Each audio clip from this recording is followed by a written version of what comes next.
तो चलिए, कन्या राशि के लिए मार्च 2026 में सितारे क्या कहते हैं, इसे जरा गहराई से समझते हैं। हम यहाँ आध्यात्मिक और ज्योतिषीय दोनों ही नजरियों को मिलाकर देखेंगे कि ये महीना असल में क्या कुछ लेकर आ रहा है। महीने की शुरुआत करते हैं एक बहुत ही शक्तिशाली और अच्छी भविष्यवाणी के साथ, जो एक आध्यात्मिक टैरो रीडिंग से निकल के आई है। सब कुछ अपनी जगह पर आ जाएगा।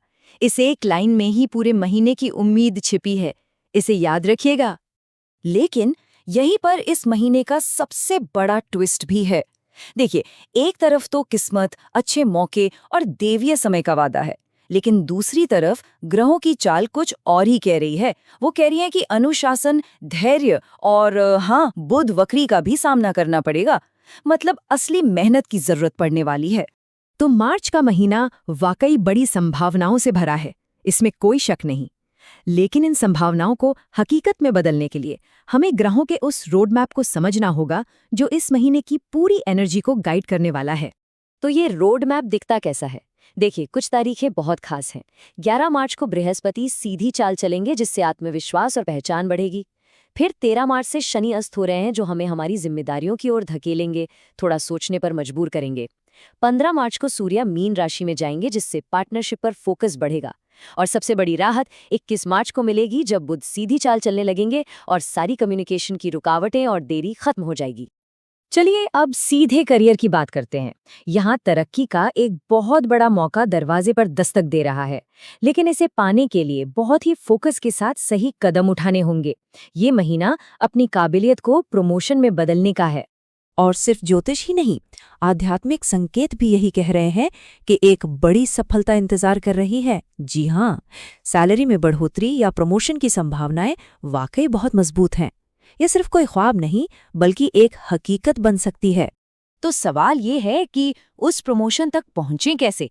इसके लिए कुछ प्रैक्टिकल स्टेप्स हैं। पहला, अपने काम और अपनी डेस्क दोनों को एकदम व्यवस्थित रखें। दूसरा, अगर किसी डॉक्यूमेंट या अप्रूवल में देरी हो तो सब्र से काम लें। तीसरा, हर छोटी से छोटी डिटेल पर ध्यान दें, गलतियों की कोई गुंजाइश ना छोड़ें। और चौथा, अपने सहकर्मियों और सीनियर्स के साथ मिलकर काम करें।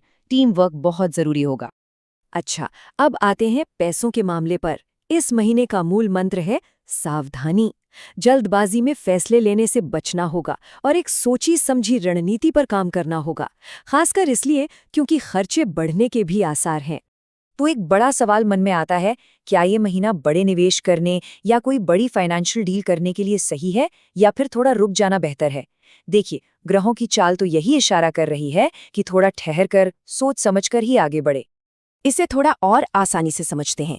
एक तरफ कुछ जोखिम है, जैसे अचानक से आने वाले खर्चे या जल्दबाजी में लिया कोई फैसला जिससे नुकसान हो सकता है। तो इनसे बचने की रणनीति क्या है? सबसे पहले एक एक पैसे का हिसाब रखकर बजट बनाएं। कोई भी बड़ा निवेश 21 मार्च के बाद ही करें। और हाँ, कोई भी बड़ा कदम उठाने से पहले किसी अनुभवी व्यक्ति की सलाह जरूर लें। अब बात करते हैं रिश्तों की। ये महीना रिश्तों में गहराई लाने के मौके तो देगा, लेकिन साथ ही गलतफहमियों का खतरा भी बना रहेगा।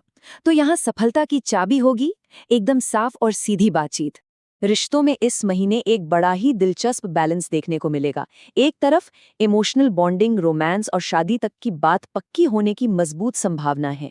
वहीं दूसरी तरफ बुध के वक्री होने के कारण छोटी छोटी बातों पर गलतफहमियां और इमोशनल गैप आने का भी रिस्क है। तो फिर इस चुनौती से निपटते हुए रिश्तों को कैसे मजबूत किया जाए? कोशिश करें कि सामने वाले की बात को ध्यान से और हमदर्दी से सुनें। अपनी भावनाओं को घुमा फिराकर नहीं, बल्कि सीधे तरीके से बताएं। छोटे छोटे कामों से अपना प्यार जताएं, धैर्य रखें और सबसे जरूरी, फालतू की बहस में बिल्कुल न पड़ें। एक और बहुत जरूरी मोर्चा है जिस पर ध्यान देना ही होगा, और वो है सेहत। कई संकेत मिल रहे हैं कि मानसिक और शारीरिक तनाव बढ़ सकता है, इसलिए पहले से ही देखभाल करना बहुत जरूरी है। बर्नआउट से बचना है तो अपनी एनर्जी को बैलेंस करना इस महीने की सबसे बड़ी प्राथमिकता होनी चाहिए।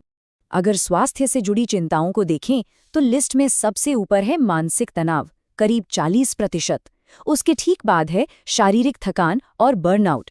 पाचन से जुड़ी दिक्कतें भी परेशान कर सकती हैं। ग्रहों का असर इन चीजों को थोड़ा बढ़ा सकता है, इसलिए अलर्ट रहना बहुत जरूरी है। तो अपनी सेहत को पटरी पर कैसे रखा जाए? एक फिक्स्ड डेली रूटीन बनाएं, सोने और खाने का टाइम तय करें, संतुलित और हेल्दी खाना खाएं, तनाव कम करने के लिए रोज थोड़ा ध्यान या योग करें, काम के बीच में छोटे छोटे ब्रेक्स जरूर लें और हाँ, अपनों के साथ वक्त बिताएं, अकेले रहने से बचें। तो इन सारी बातों का निचोड़ क्या है? कुल मिलाकर ये महीना आध्यात्मिक वादे और व्यवहारिक मेहनत के बीच एक पुल बनाने का है। इन दोनों को साथ लेकर चलना ही कामयाबी की सबसे बड़ी गारंटी है। ग्रहों की ऊर्जा को बैलेंस करने के लिए कुछ बहुत ही आसान उपाय भी हैं। बुध को मजबूत करने के लिए ओम बुधाय नमः मंत्र का जाप करें। बुधवार के दिन हरी सब्जियां या दालें दान करें। रोज सुबह सूर्य को जल चढ़ाएं, इससे फोकस बढ़ेगा।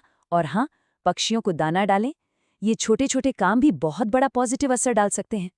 तो इस महीने का सबसे बड़ा सबक ये है, स्थिर विकास और पुरस्कार अनुशासन के माध्यम से मिलते हैं, न कि जल्दबाजी या अत्यधिक विश्लेषण से। मतलब साफ है, सफलता किस्मत से नहीं बल्कि मेहनत और अनुशासन से मिलेगी। और इसी के साथ हम वापस उसी पहली लाइन पर आ गए हैं, सब कुछ अपनी जगह पर आ जाएगा। अब ये बात सिर्फ एक भविष्यवाणी नहीं है, बल्कि एक ऐसा नतीजा है जिसे हासिल किया जा सकता है। तो अब सवाल ये है कि क्या धैर्य और फोकस के साथ सब कुछ अपनी जगह पर लाया जा सकता है? इसका जवाब अब आपके हाथ में है।